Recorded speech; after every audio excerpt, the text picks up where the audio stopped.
or the escalation of Afghanistan. Which of these disasters was facilitated or caused by a leak, or by a failure of secrecy, or the idea that we didn't have enough secrets? We're keeping secrets madly now as though that had proven to be the problem.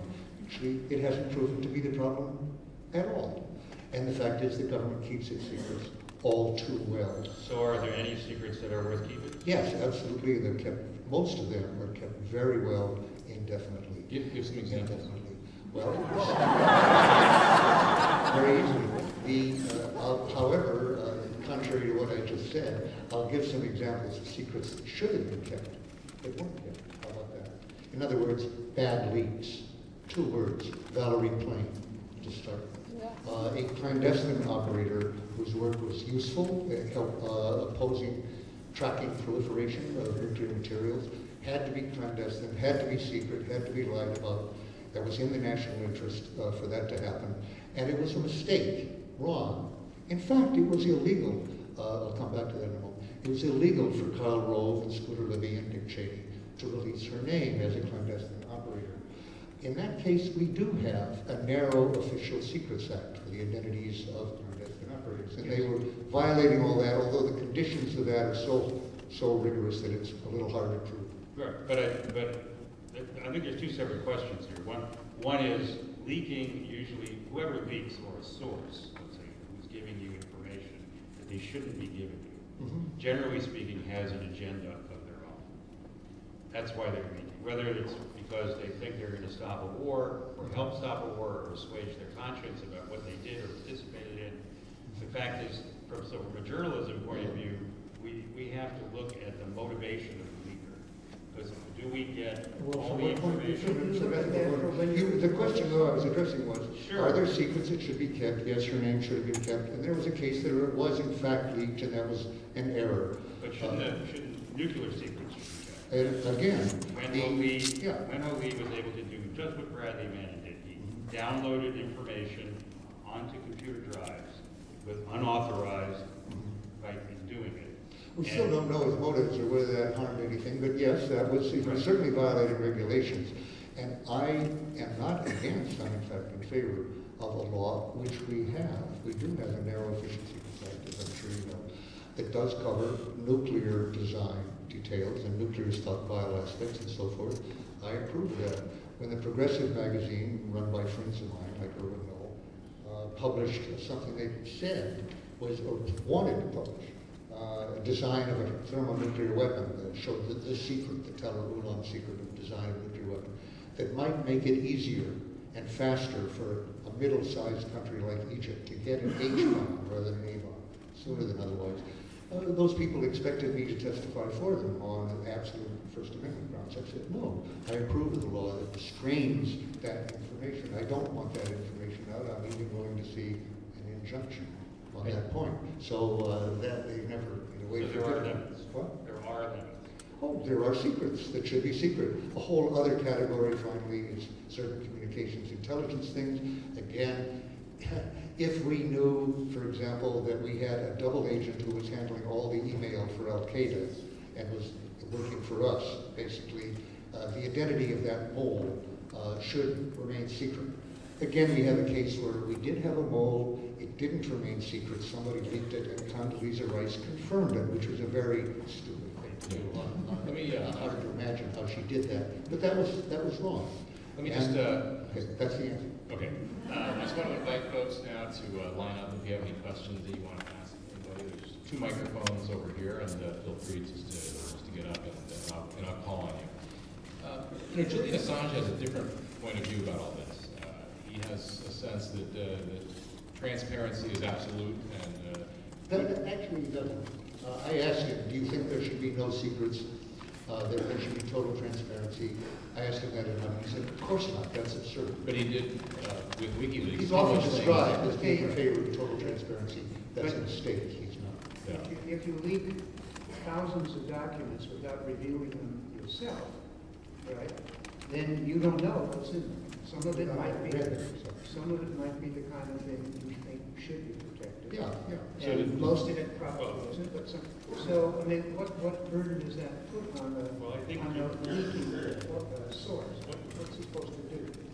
I mean, I think we had Julian Assange by Skype recently at Berkeley in the symposium, and previously a year before, and I think he would agree that he's learned a lot over the last year about the process, about, for example, excising names when people were put in danger, and also the fact that if you just put documents up on the web, they're not going to have much of an impact unless they're digested in some fashion.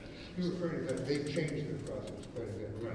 In fact, their first idea was, as you said, they just put it on the web. Right, and then nobody wanted to read it because it was And too then long. second, I think But the they first finished it. release you referred to, Bob, of the Afghan material where they did redact a lot of names, but not sufficiently. And there were names that should not have been released. The people who are collaborators Yeah, or human who rights might have been put in activists. danger, and that was a mistake. That shouldn't have happened.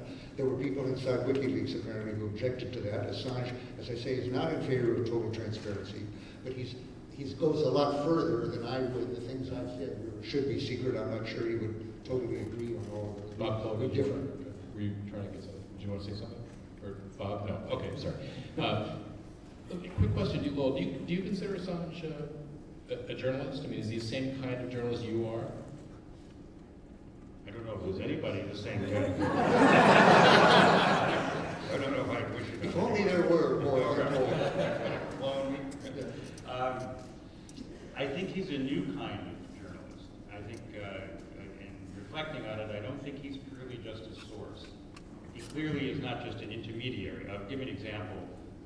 In the tobacco stories going back, there were two different kinds of people that I dealt with. One was Jeffrey Wigand, who had been an executive, and while he had documents, he also had personal experience inside the company, and that's what really made him valuable. Then there was a gentleman named Earl Williams, who had been a paralegal in a law firm that represented Brown Williams in tobacco, and he stole 5,000 documents from inside. I mean, literally, I'm sure. Took them out, copied them, made an attempt to blackmail the company with the documents after he left. That didn't work. He got sued, and then he turned to the press. Now, he is, in a sense, a conduit or a leaker, if you will, of the documents, but he doesn't have much more status beyond that. He didn't participate in any of the activities in the company. He didn't author the documents. He took some risks. So you get different kinds of people with different roles presenting information. Does it matter to you what their motivation is? Yeah, sure, because A, they may be removing documents that they don't want you to see, that may not prove their side of the story. There may be other factors in terms of what they're doing and why they're doing it. So all that's very important in terms of assessing what But you're getting. it matters to you as a matter of professional assessment. If you're not saying that ethically, maybe you are, ethically, it matters to me what their motives are. Sure, but it always Is that consistent with your general view that prima facie everything that we think is newsworthy gets published? When you mentioned Well, tobacco, let's let Lowell answer that first.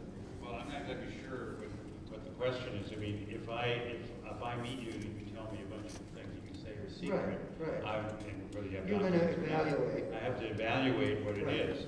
If it's information that potentially could harm others by getting out there, I've got to decide whether or not that's worth publishing or not, or whoever's That's going to right. publish. So there are all these different stages in it. I should point out, by the way, that leaking documents is as old as George Washington, and being confidential sources without necessarily being confidential, it's sometimes coming out. It has been going on for a very long time, long before the internet. And there's a book by Mark Feldstein, a professor at I think he's at George Washington University, on Jack Anderson and the press and Nixon. And it's very interesting. It ends with this famous incident that Jack Anderson, the columnist, dies, and the FBI wants to get into his house to take all the documents back that filled up his basement, attic, and so on. They're all classified, top secret. He had a naval officer inside the White House who was a source, a fellow Mormon, who was a code clerk, who provided him with top secret communications and lots of columns. So the idea of having this kind of information information. In fact, they would probably violate the communications section of the Espionage Act. It's been going on for a long time, and generally speaking, people have agendas for doing it, and Washington is a place where everyone does it. Let's let some of our audience ask questions. If you would just say, if you feel like it, tell us your name and what your question is. My name is David McCavis, foreigner, and I was wondering, the biggest difference for me is that WikiLeaks versus Pentagon Papers is that WikiLeaks is an international consortium of hackers and other people who are interested in freedom of information. What would have happened if Manning would have given his CD to the Huffington Post and not to WikiLeaks? And what would happen if Assange would be extradited to the USA?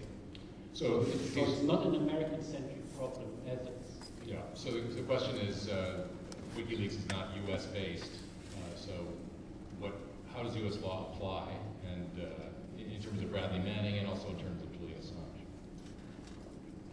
Well, if there are events in this country that themselves could be viewed as violating a statute, I don't think there's a, maybe I'm not getting the drift of what you're saying, but if I leak documents that have an effect in this country, they had a source in this country, I think that the country has jurisdiction to deal with the problem. And it may not be able to get the guy if he's not here.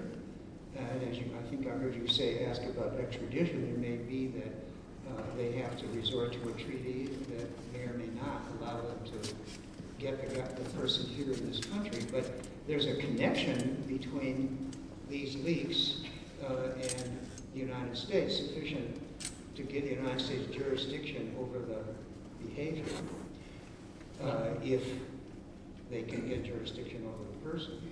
I mean, Assange isn't a leaker, right? I mean, he's just publishing. I don't know physically, I don't know who did what. I assume that physically somebody in this country got some device that allowed him to reproduce a bunch of papers. So you're saying it's essentially the New York Times, but it's not based in this country, and which increasingly with websites and bloggers, I mean, that's where they don't, they live in cyberspace. If you have, when you have a whole international community of people doing stuff on the internet, I think it does raise an issue of what kind of jurisdiction any given country has over these events. And maybe there's just like there's a free trade within the United States between the states, and the Commerce Clause protects that. Maybe we're developing or will develop a kind of international law of free trade and ideas that no country has power over. Just pie in the sky, but it's a possibility. Yes, ma'am. My name is Leslie. Okay, speak up if you would.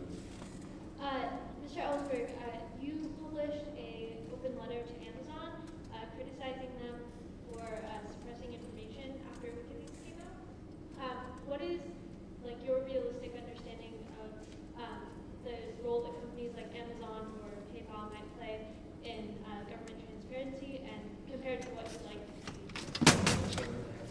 Yeah, the open letter that you published criticizing Amazon for their it was for suppressing information about WikiLeaks, was it? Well, they canceled their Oh, right. arrangements, so you couldn't. Yeah. You couldn't access it through Amazon them. or PayPal. You couldn't send them money. Yeah, my understanding at the time was that,